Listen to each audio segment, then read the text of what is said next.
guys, welcome back to the channel. Today we're going to launch a new series about essential life skills, I like to call it. Basically, how to do things around your house. The reason why I'm launching this is, shop classes are being dropped at school. So, there's a lot of skills that, I need to teach my boys that aren't being taught in school for just everyday type life. And these are probably going to be simple for some people, and some people it'll be, hey, I'm glad somebody showed me that. So today I think we're going to start with checking your car fluids, something as simple as that. I was taught this when I was young, growing up. I probably haven't done as good of a job teaching my kids, so I'm going to start documenting this stuff in videos to share with them and with anybody else that may be interested. Okay guys, first things first, we're going to do this on a Honda Odyssey minivan, common vehicle. So first we're going to figure out how to open up the hood. And on most every car there is a little latch. This is for the gasoline, and then the hood, it's going to be pretty dark, is right here around the corner. And the hood latch is right there, just around the corner from the gasoline latch. So you're going to want to pull that, and that will pop the hood open. Now inside the hood, and this is not going to be seen well in the camera, there's a little latch that you push this way to unlock it. It's a safety feature that keeps the hood shut in case it pops open when you're driving. It won't flip up and hit your windshield. So you push that over and then lift it up. Then you use your hood stabilizer. On this car, it's right here, this little metal bar with a white piece, and it goes into that hole right there to hold the hood up. Okay, now that we have the hood held up and stabilized, we can get to setting up our light and checking our fluid. Okay guys, there's a series of important fluids on your car to keep it running, keep you on the road, and keep you from breaking down and paying all kinds of expensive repair bills.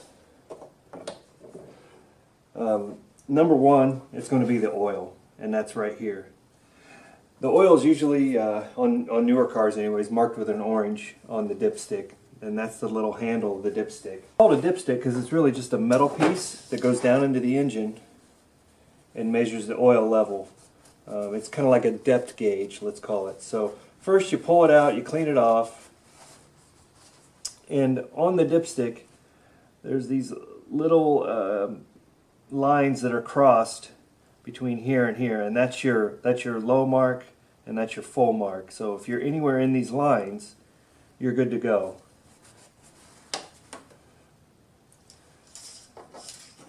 So now stick your handle back in and then pull it out, and now we can get a read.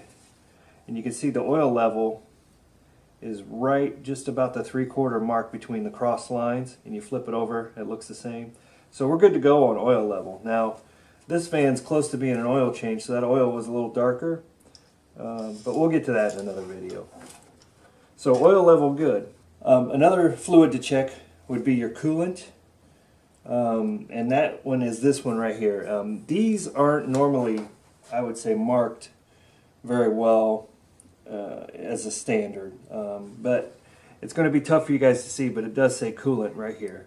So that one you can read and see what it is. So this has a big danger on it. Don't ever open this when the car is hot. The coolant system's under pressure.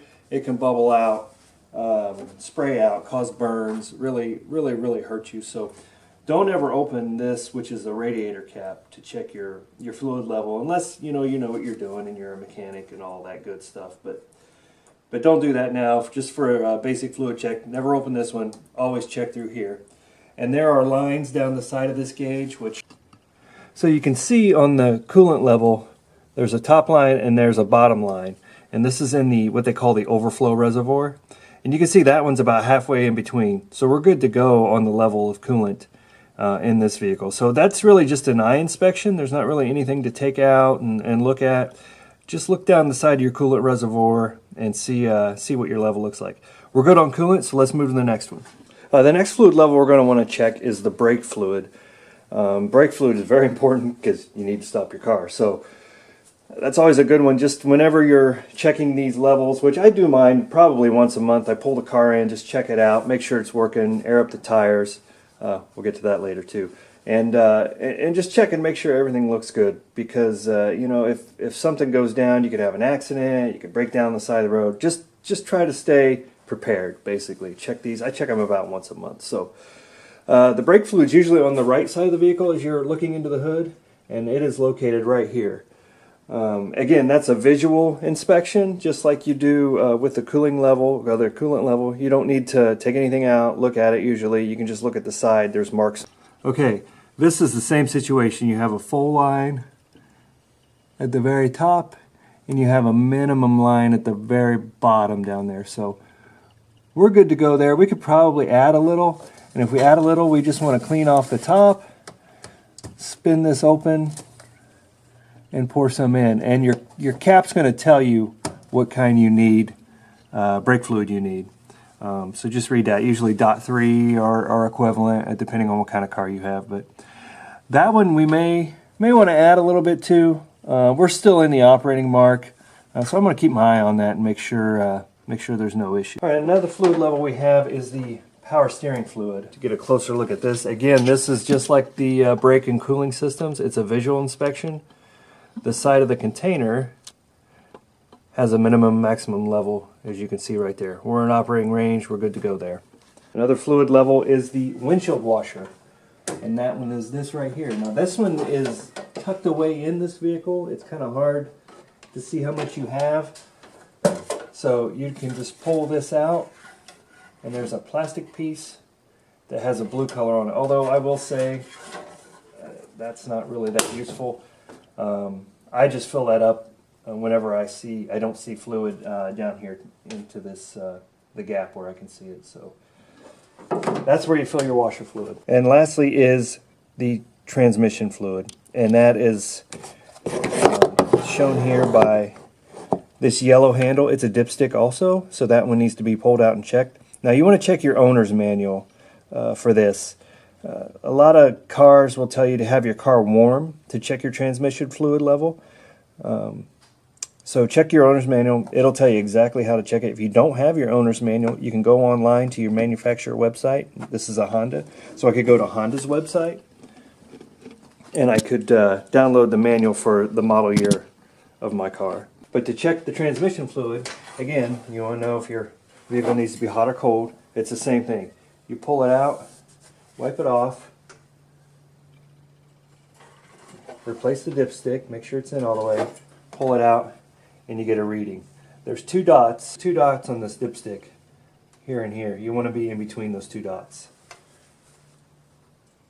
And guys, if you need to add any fluids, double check your owner's manual. Make sure you have the proper fluids, your oil. If you don't have your owner's manual and you want to do a quick check for your oil, look on the cap and it'll tell you what kind of oil you need. Like for example, this one right here is my oil fill cap, and it tells me I need SAE OW20. So that's the kind of oil I would use in this vehicle. Hey guys, so there you have it. That's our first life skill, essential life skill video. Just checking fluids in your car, something basic. I also want to go over, how to change your air filters. Just there's things you shouldn't really be taking your car to a mechanic for. If you want to save a little bit of money, do it yourself. But it depends on your comfort level, right? But at least keep yourself on the road, keep yourself out of an accident. Just check these basic things, and just be a little bit better prepared for life. We're going to go over some more basic ones like this in the future, not just for cars, anything, home repair, you name it. Even a little maybe emergency preparedness, just so you're prepared in a situation if you break down on the road, anything like that. So I hope this video helps someone. Thanks for watching. Like and subscribe. We'll see you next time.